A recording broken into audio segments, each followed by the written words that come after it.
A gente vai dando os bons dias aqui para todo mundo que está assistindo aqui esse nosso mini curso de introdução ao direito ambiental, que é um curso que a gente está promovendo, né, pelo nosso grupo Redireito, por intermédio da nossa atividade, por nossa ação, Vivências Interdisciplinares em Direitos Socioambientais, o VIDA, que tem o singelo nome de fantasia de Quital Ambiental.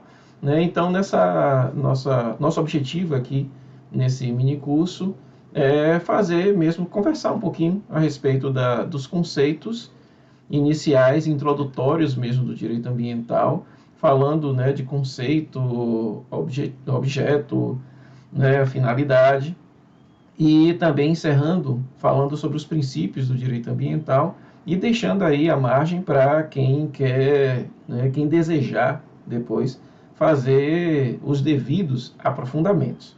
Né? A gente vai iniciando aqui, vamos pegar aqui os nossos controles, e a gente vai falando aqui a respeito dessa introdução, voltando aqui para falando um pouco a respeito do nosso objetivo, e nós vamos logo falar a respeito da questão do meio ambiente como um bem jurídico a ser tutelado.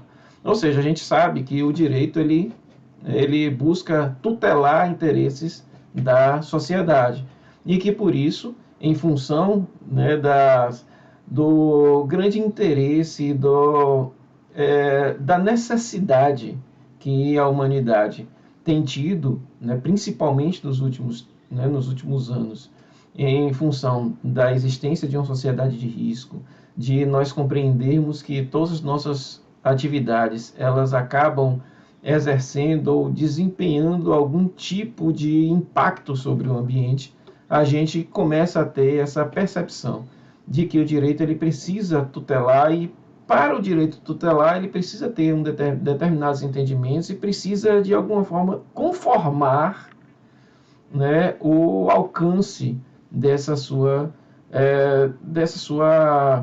proteção.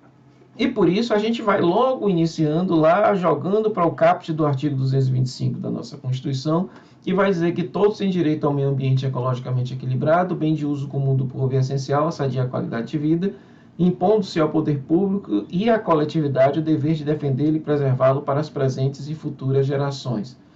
Esse caput do artigo 225 traz para a gente um monte de informação.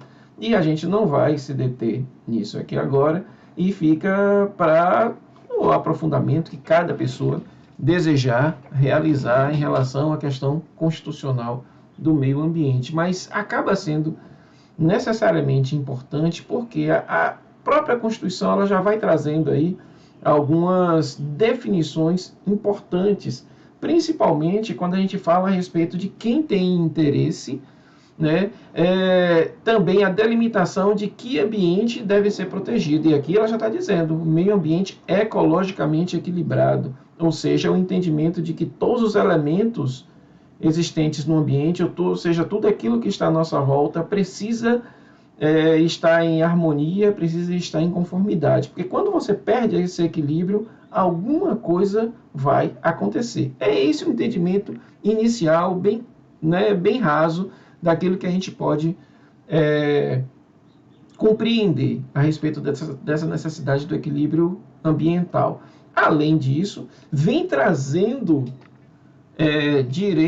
o direito ao meio ambiente ecologicamente equilibrado e, ao mesmo tempo, o dever de defender e preservar, não só para a nossa geração, como também para as futuras gerações. E a gente vai ver, em termos de principiologia, um pouco mais lá na frente, o que isso quer dizer.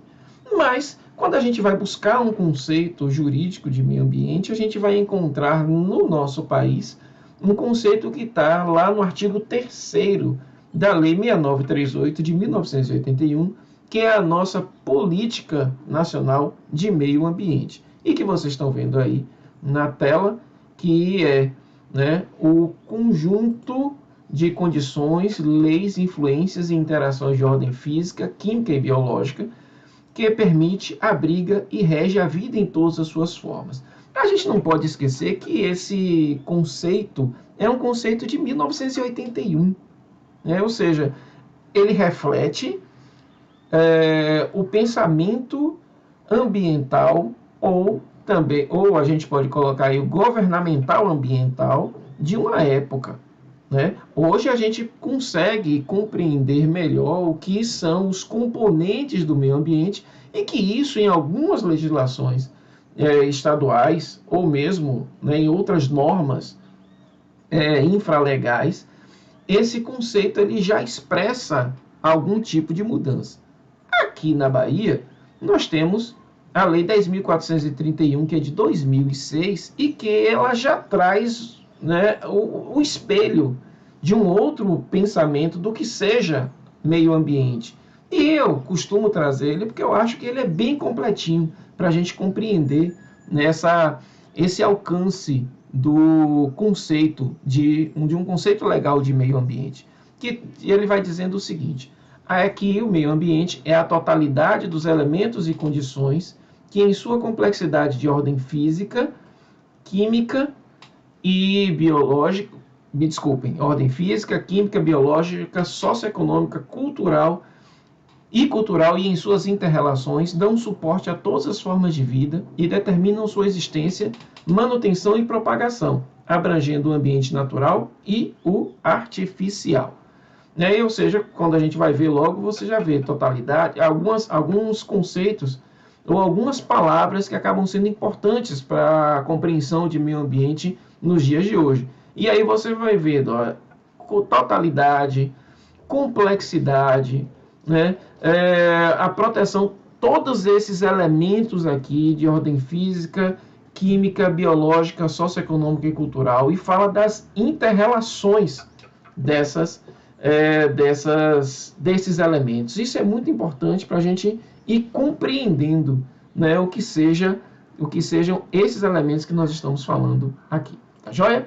E aí, veja só, em qualquer lugar que você for procurar, na doutrina, na jurisprudência, na legislação, né, nós vamos encontrar aqui meio que uma citação do que é que seja, tá? Então nós vamos ver aqui, olha, como meio ambiente natural, os recursos naturais como ar, atmosfera, clima, solo, subsolo, águas interiores e costeiras, superficiais e subterrâneas, estuários, mar territorial, paisagem, fauna e flora. Assim como a gente tem como meio ambiente social. E claro, aqui a gente vai fazer alguma distinção, porque normalmente vai se encontrar por aí meio ambiente artificial. Eu prefiro tratar como meio ambiente social, porque você tem aí uma subdivisão em pelo menos 3 subcategorias aí. Por isso eu costumo chamar de meio ambiente social. E aí a gente vai ter o meio ambiente artificial propriamente dito, que são os recursos artificiais como conjunto de edificações e dos equipamentos públicos, né? Ou seja, tudo aquilo que acaba sendo manipulado e realizado, feito pelas mãos do homem. Assim como a gente tem o chamado meio ambiente cultural, que fala os recursos culturais como patrimônio histórico, artístico, arqueológico e turístico, certo? E também o meio ambiente do trabalho, que diz respeito a todas as condições de saúde e segurança do trabalhador, tá certo? Então, veja só, nós temos aí como categorias principais, dentro dessa nossa formulação aqui, o meio ambiente natural e o meio ambiente social. E o social, ele se subdivide em 3 subcategorias, que seriam o meio ambiente artificial, o meio ambiente cultural e o meio ambiente do trabalho. Falou? Vamos para frente. E, dito isso, a gente precisa compreender, né, que do ponto de vista da proteção legal de meio ambiente no nosso país e em outros países também, claro, existe todo um sistema de proteção internacional do meio ambiente. Ele o meio ambiente como um bem, ele é considerado um bem incorpóreo, né? Ou seja, você enxerga aí a universalidade, todo o complexo, né, existente, aí, todo um sistema existente que precisa se manter em equilíbrio, tá? E que, portanto, você não dá, não vou dizer aqui como uma ficção jurídica, né, mas como a gente costuma, né, falar, como dentro do direito a gente vai chamar de uma realidade jurídica, a incorporeidade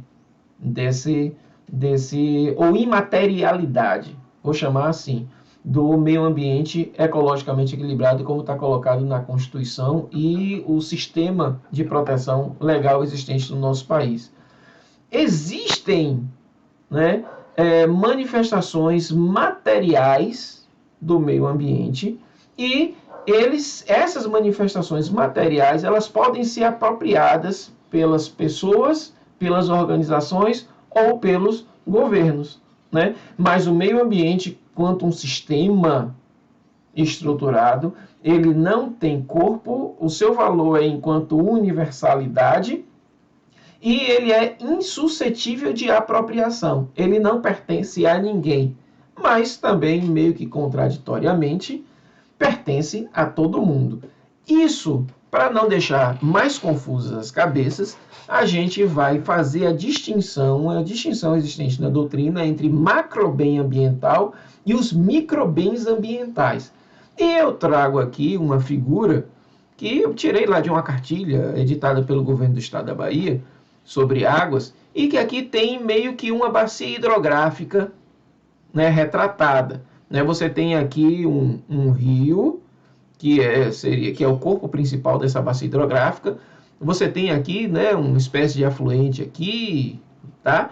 E ao longo desse rio nós vamos encontrar, olha, várias atividades, né, humanas e também outros recursos naturais. A gente vai encontrar aqui uma cidade, vai encontrar também, né, uma área agricultável. Eu imagino que isso aqui seja uma espécie de reserva legal. Olha a área de preservação permanente aqui.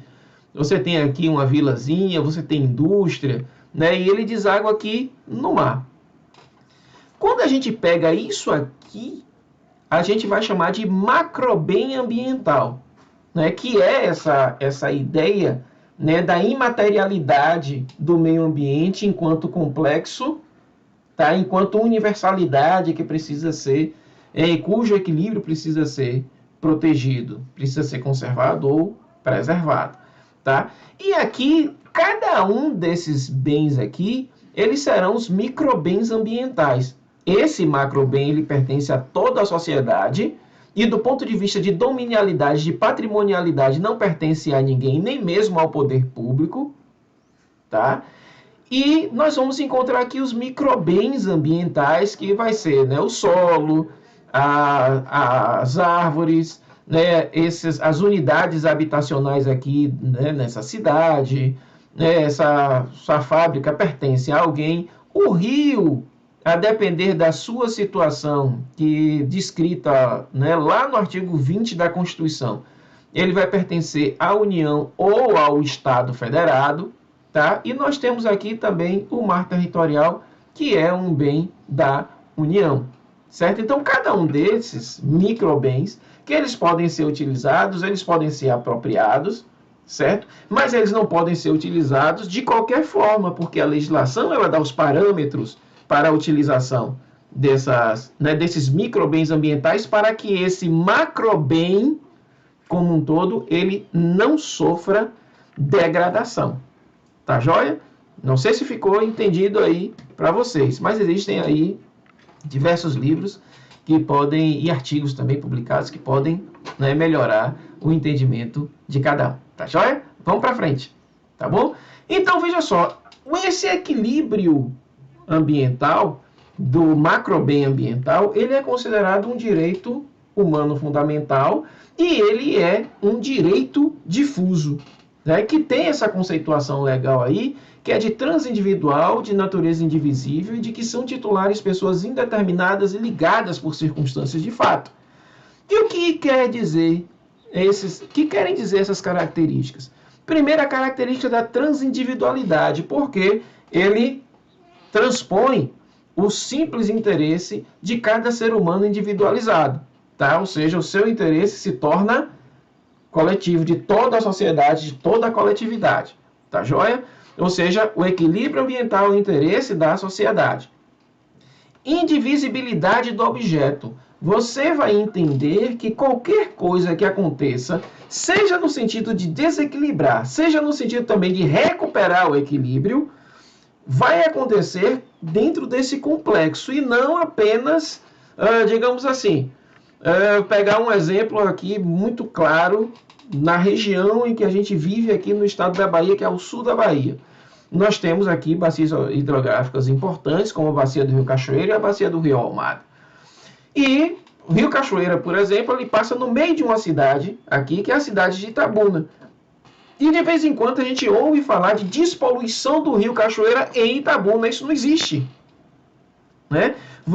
Ou seja, tanto o fator poluição quanto o fator recuperação de um rio como esse, ou qualquer outro rio, tá? Ele passa necessariamente pela recuperação de todo ele e, na prática, de toda a bacia hidrográfica, considerada não só o curso d'água, como também o solo, o ar, as atividades ali existentes, a existência da flora que protege o solo e protege a água também, tá? Assim como também a manutenção da fauna existente naquele lugar. Então não dá simplesmente para você falar em despoluição de um rio, por exemplo, a partir de uma única cidade. Ou então na existência de um distrito industrial, por exemplo, você falar em despoluir o ar daquela localidade, falando apenas em adotar determinadas medidas para que uma única fábrica ela realize esse trabalho.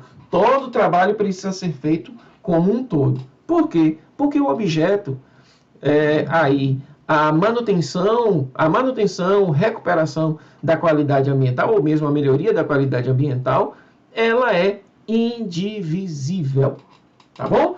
E aí, a indeterminação do sujeito, por que isso?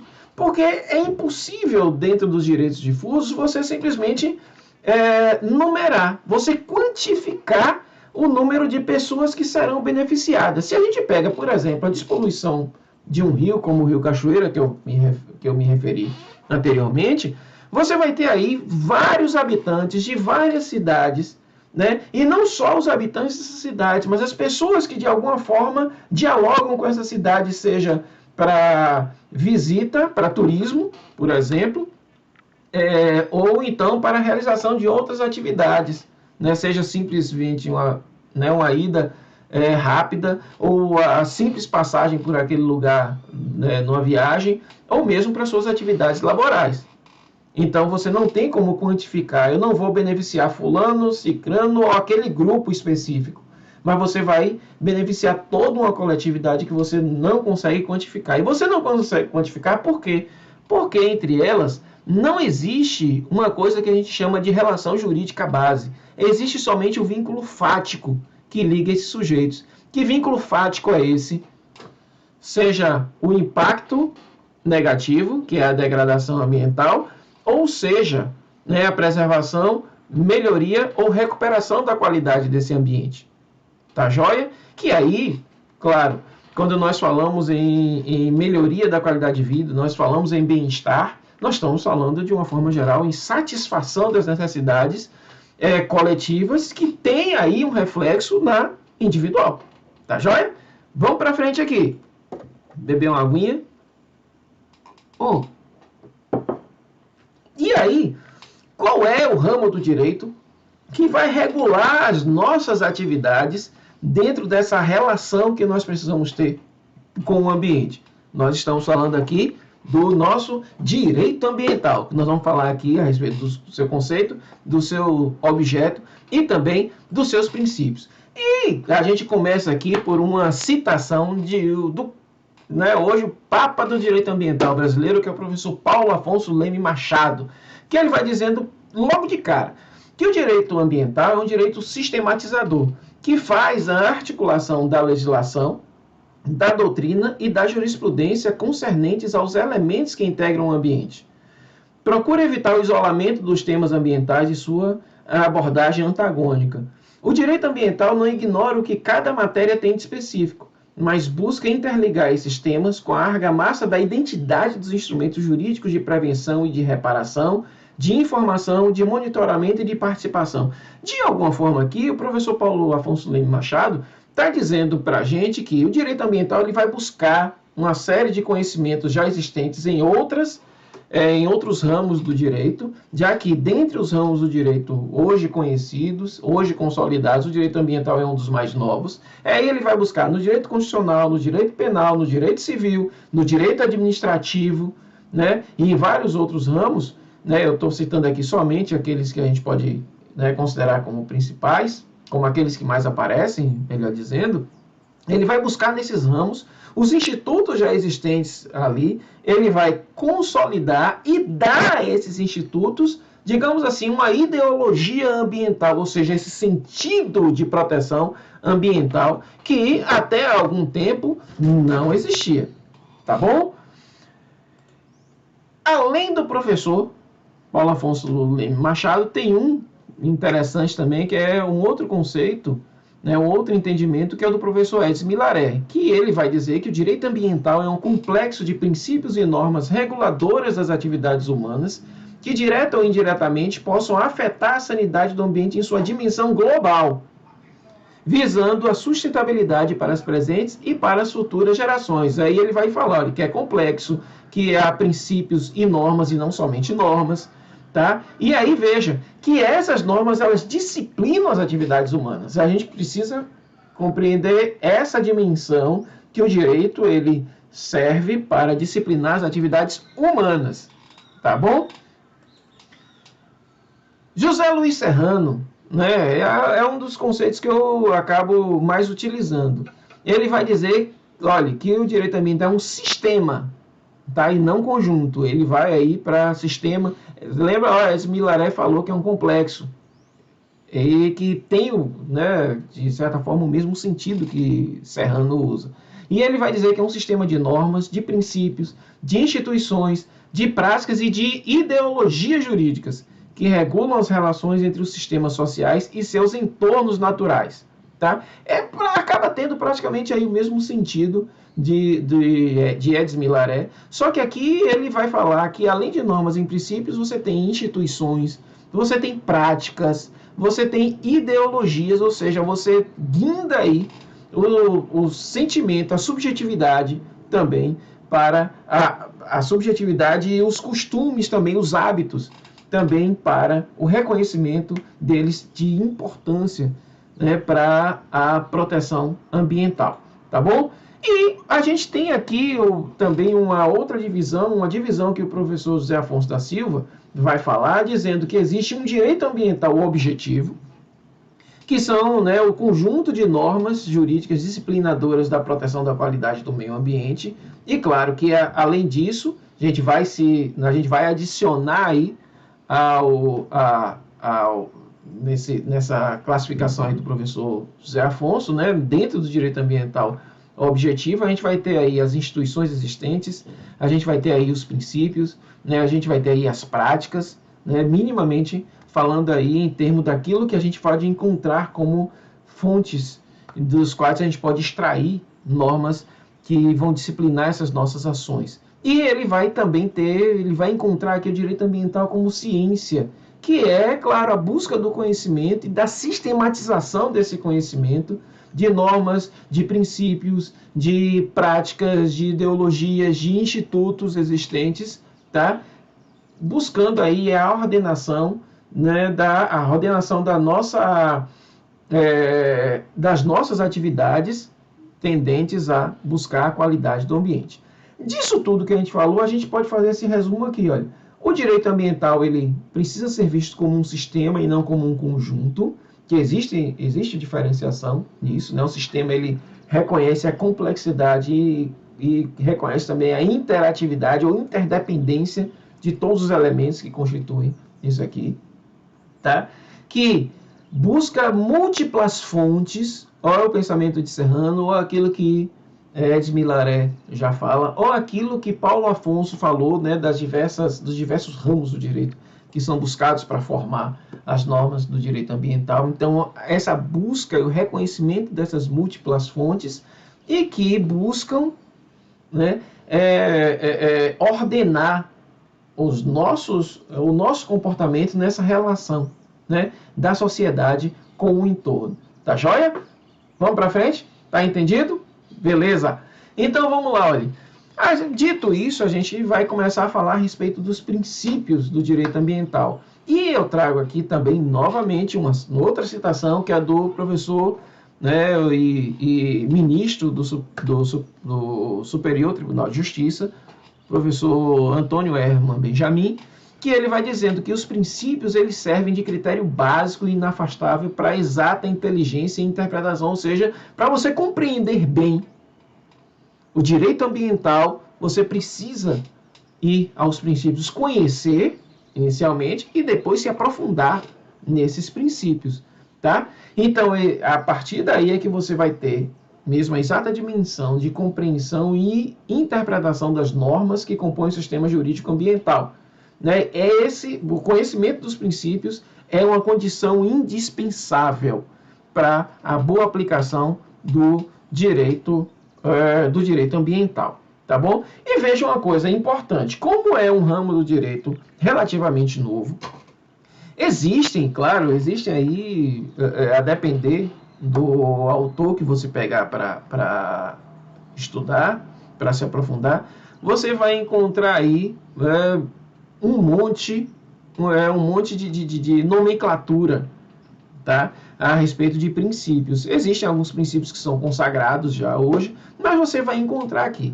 A gente, né, para fins didáticos, a gente acabou pegando aí um monte de princípios para que você possa ir conhecendo, né? Fizemos aí uma compilação, uma sistematização de vários princípios, alguns deles que estão somente na doutrina e outros que já estão na prática também, e alguns que são consagrados, inclusive, pela jurisprudência dos nossos tribunais superiores.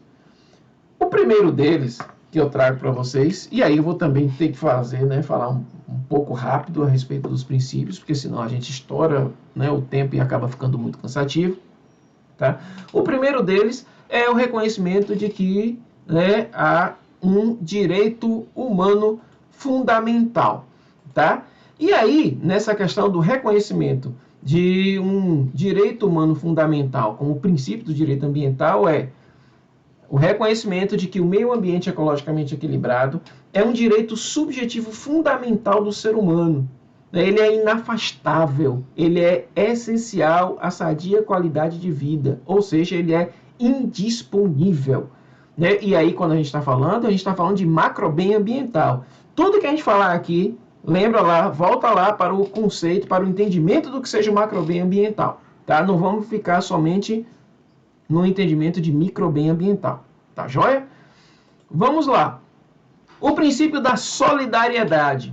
Talvez, se a gente compreender bem a questão do direito humano fundamental e o princípio de solidariedade, a gente já anda um bocado na aplicação, né, das leis ambientais, gente. O princípio da solidariedade, ele impõe o reconhecimento de que a vida que se protege no texto constitucional, claro, e infraconstitucional, logicamente, não é apenas a vida atual, e nem é somente a vida humana. É importante a gente compreender isso, né? Principalmente quando a gente começa a falar hoje de direito ecológico, quando a gente fala sobre direito dos animais, quando a gente fala a respeito dos direitos da natureza, por exemplo, a gente precisa compreender bem e introjectar o princípio da solidariedade, porque tudo está inserido no conjunto global dos interesses e direitos das gerações presentes e futuras de todas as espécies vivas da Terra, e não somente no interesse do que a gente chama de espécie humana.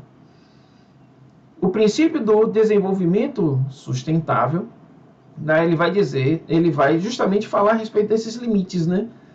Ou seja, uma espécie de operacionalização ou concretização do próprio princípio da solidariedade, em que a utilização dos recursos naturais deve satisfazer as necessidades das atuais gerações, sem comprometer a satisfação das necessidades das futuras gerações. A gente também relembrar aquilo que está formulado, né, desde 1987, lá no relatório Brundtland, chamado relatório Nosso Futuro Comum, que é um dos clássicos do ambientalismo contemporâneo. Tá? Outro, a necessária ação estatal, em que você precisa compreender que o Estado como um todo, ou seja, os entes estatais, eles são uma espécie de guardião desse interesse geral, pela manutenção da qualidade ambiental. Então, isso se transforma em um verdadeiro dever de defender e preservar no âmbito dos poderes do Estado, né? E também pela ação, pela atividade compulsória de órgãos, entidades e agentes, traz aí essa obrigatoriedade. E existem leis específicas para isso, a exemplo da Lei Complementar número 140, que fala a respeito da competência dos entes federativos no Brasil, e que tem um artigo, inclusive, específico lá, em que dizem que, obrigatoriamente, na ocorrência ou na iminência de ocorrer um dano ambiental, o ente federativo ele não pode deixar de agir para evitar, né, ou fazer cessar aquele dano que esteja ocorrendo ou esteja prestes a acontecer.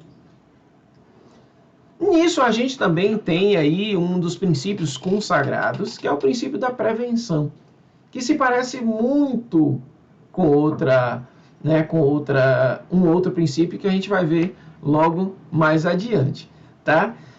Prevenção é a obrigatoriedade de se adotar todas as medidas que sejam necessárias para evitar que ações humanas causem danos ambientais, irreversíveis ou de difícil reparação.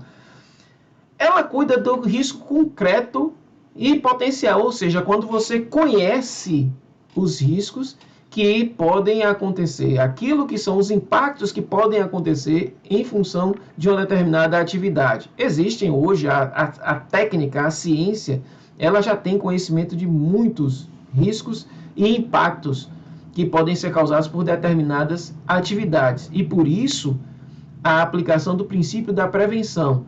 Então, quando você ouvir falar em prevenção, você vai sempre relacionar ao risco concreto, aquele que já é previsível pelo conhecimento, tá? Junto dele, atua o princípio da precaução, que a precaução ela se preocupa com a ausência de absoluta certeza científica da causação de determinados danos. Ou seja, se você tem a incerteza científica de que uma determinada atividade ela vai causar dano, você precisa, né, tomar medidas que sejam eficazes e economicamente viáveis para prevenir essa degradação. Ela vai falar do risco abstrato, né, ou seja, aquele que você não sabe ainda. Pode acontecer. Aí, em função desse pode acontecer, você vai tomar medidas que possam evitar ou mitigar. Né? Um grande exemplo que a gente tem aqui no Brasil, já objeto de muita coisa, né? É o dos organismos geneticamente modificados, né? Ou mais conhecidos como transgênicos.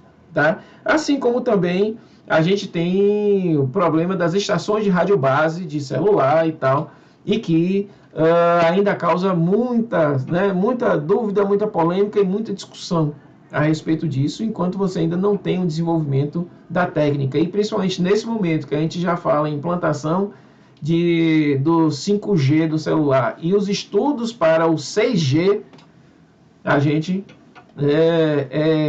mais do que nunca chamado a tentar compreender essa dimensão do cuidado ambiental. Então, a gente tem lá o princípio da prevenção e o princípio da precaução aqui, né? Uma cuida do risco concreto e a outra do risco abstrato. E aí a gente tem também um outro que tem passado por algumas reformulações, tá? E que a gente vai chamar aqui de poluidor-pagador. Em alguns lugares você vai ver usuário-pagador. E está falando a respeito de externalidade, ou seja, as atividades que são realizadas, elas podem, e aí está dentro da teoria do risco, né?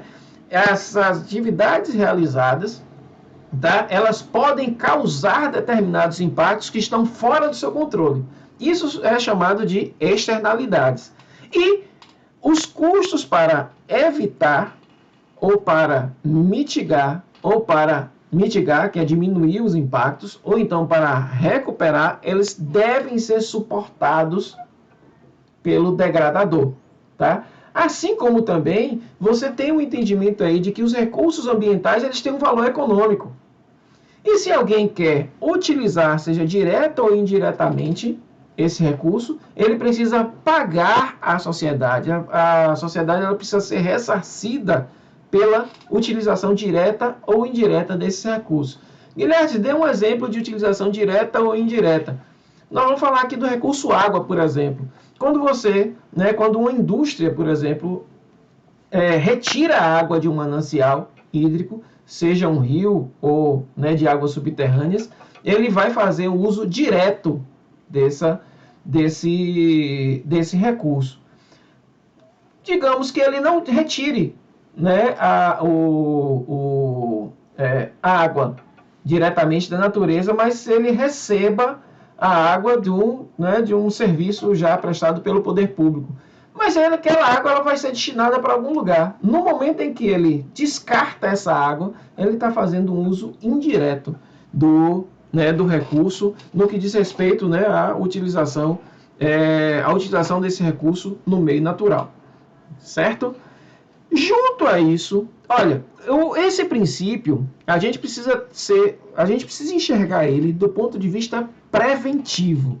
Ou seja, o poluidor pagador ou o usuário pagador, ele vai buscar prevenir, evitar a causação de um dano. Certo? Porque se o dano for causado, aí entra um outro princípio, que é o princípio da responsabilidade. Ele é aplicado, olha, como corolário, como algo importantíssimo da gestão que antecipa o risco ambiental. Ou seja, você está dizendo à pessoa que se ela causar algum dano, pessoa física ou jurídica, que se for causado algum dano, ele vai responder, sujeito a sanções cíveis, penais ou administrativas pelo dano causado. Tá? E aí a gente vai entrar aí na seara das chamadas responsabilidades ambientais. Causou um dano, vai sofrer algum tipo de penalidade. Seja do ponto de vista objetivo, quando você fala na responsabilidade civil, ou seja, independentemente da existência de culpa, será obrigado a recuperar o meio ambiente e também ressarcir a sociedade por meio, no minimamente, de compensação ambiental.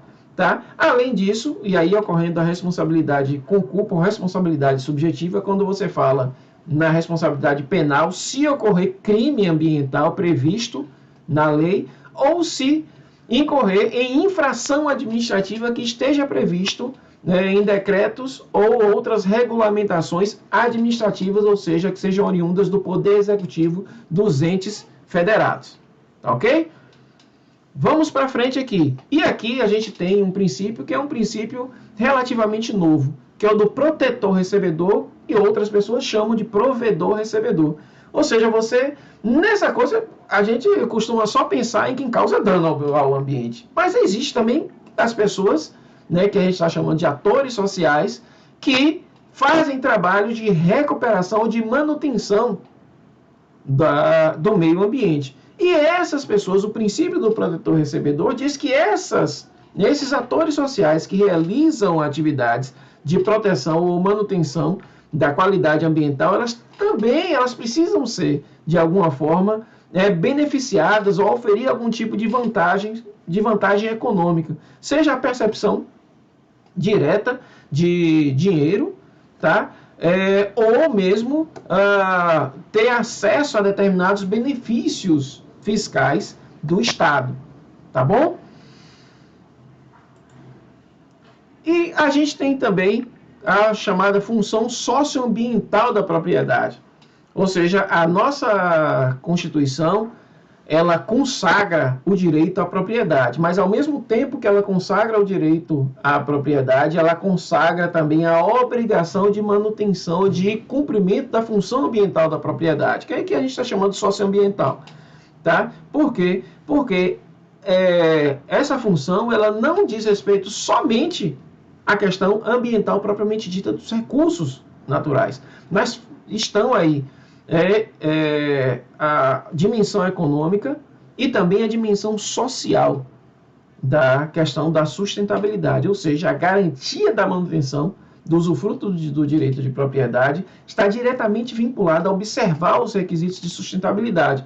A nossa Constituição vai ter aí duas dimensões: a função social da propriedade urbana e também a função social da propriedade rural, e vai colocar os requisitos para a manutenção, da manutenção da garantia, né, do direito de propriedade.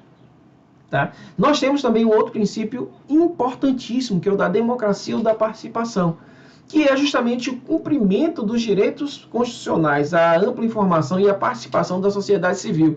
Daí a existência de vários conselhos.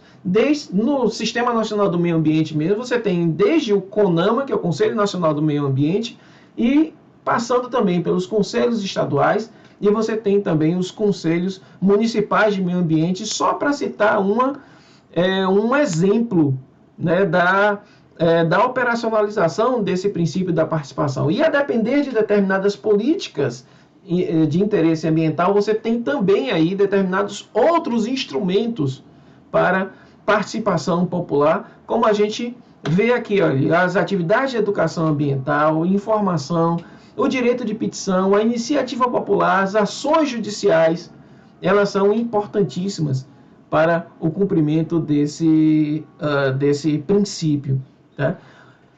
Uma outra coisa que é fundamental para esse princípio é o princípio da publicidade ou da informação. Tá? Ou seja, é o entendimento de que toda e qualquer informação que seja referente ao meio ambiente, ela é de interesse da sociedade, portanto ela é pública.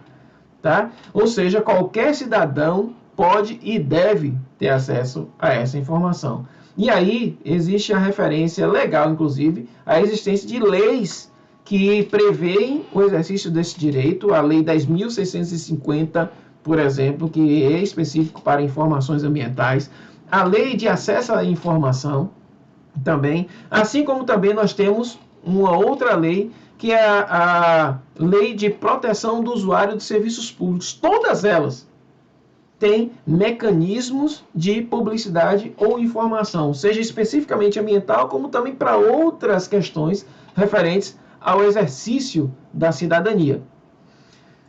O princípio da ubiquidade, ele vai reconhecer que as questões ambientais devem ser levadas em consideração toda vez que uma política, uma atuação ou uma legislação sobre qualquer atividade, sobre qualquer obra, tá? Ela tiver que ser criada ou produzida, precisa se levar em questão, melhor dizendo, me desculpem, precisa levar em consideração as questões ambientais. Quer ver uma coisa importante para cumprimento do princípio da ubiquidade? É o que a agenda ambiental da administração pública, por exemplo, que é regulada por uma resolução específica, melhor dizendo, por instrução específica do Ministério do Meio Ambiente, que traz para toda a administração pública brasileira, infelizmente ainda não como critério de obrigação, mas a gente espera que isso aconteça, né? A realização de uma série de ações e adaptações para que a administração pública brasileira seja considerada uma administração sustentável. Assim como, recentemente, a publicação e entrada em vigor da nova lei de licitações e contratos, ela traz no seu bojo a ideia de licitações sustentáveis. E aí a gente vai encontrar uma série de outras coisas existentes por aí que são concretização do princípio da ubiquidade. Tá? A gente está quase chegando ao fim e a gente traz aqui o princípio do mínimo existencial ecológico, que diz que, para além da previsão constitucional do mínimo existencial, ressalta a convicção de que a dignidade da pessoa humana está diretamente relacionada, tá, à qualidade ambiental e à dignidade também dos outros seres. Ou seja, nós não estamos sozinhos. Tá? E, claro, tudo hoje que se fala a respeito de saúde, bem-estar, satisfação de necessidades, precisa estar vinculada à qualidade ambiental. Não tem como fugir disso. Tá? Nosso último princípio, a proibição do retrocesso ecológico. Esse princípio, tá? O anterior também, e esse princípio, eles têm sido muito mais utilizados na função jurisprudencial, tá? Tem sido muito mais utilizados pelo Poder Judiciário em uma série de ações que são movidas, né, em face da degradação ambiental. E vai dizendo o seguinte, que a salvaguarda do meio ambiente tem caráter irretroativo. Não pode admitir o recuo para níveis de proteção inferiores aos anteriormente consagrados, a menos que as circunstâncias de fato sejam significativamente alteradas. Na prática é o seguinte, você vai caminhando, né? Vamos entender aqui que é para frente que se anda. Então você chega a um determinado nível de proteção, você não pode retroceder. Ou seja, se você tem uma lei ou uma norma que garante um determinado nível de proteção, não se pode aprovar uma outra norma que flexibilize esses níveis de proteção. E daí, na atividade jurisprudencial dos nossos tribunais, principalmente, nós temos aí uma série de ações determinando a suspensão, por exemplo, de vários dispositivos legais que são aprovados tanto pela União como também pelos outros entes federados, como municípios ou estados, sempre que essa norma ela acabe flexibilizando a proteção ambiental. E daí, gente, a gente vai chegando aqui ao final dessa nossa exposição, agradecendo, né, a atenção, agradecendo a paciência de vocês e deixando aqui, né, o nosso recado, o nosso desejo de que a partir dessas noções introdutórias, como eu disse, olha, foi muito rápido, foi tudo muito introdutório mesmo, para que a partir disso aqui você possa pegar isso aqui que a gente falou, né, e possa se interessar pelos estudos ambientais e que possa ir se aprofundando em qualquer caminhada que você tenha desejado trilhar em sua vida. E daí a gente vai se despedindo aqui, dando o nosso abraço e deixando o nosso muito obrigado. Gratidão a todo mundo.